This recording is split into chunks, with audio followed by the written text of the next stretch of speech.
So this was one of those wishes that you have in your heart, right? And you think it's such an insignificant prayer to pray because you're like, God is a big God. I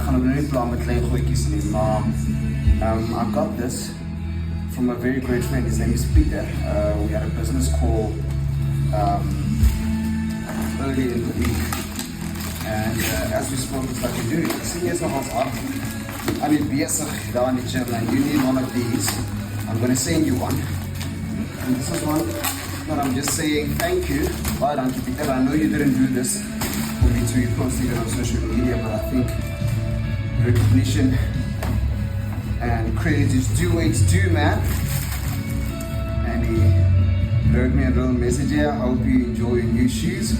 All the best on your fitness journey. Regards, OP team.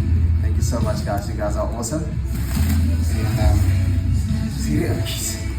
I've always been seeing them on people, and I'm like,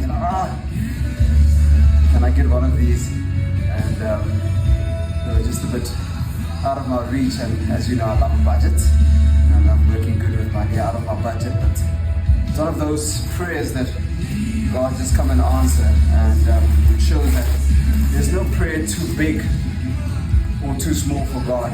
And it leads me to the next question, right? Are you someone's answer to a prayer?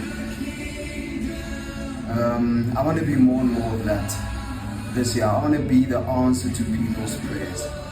And yeah, that's the question that I leave with you. Are you the answer to someone else's prayer? Peter, dankie weer eens.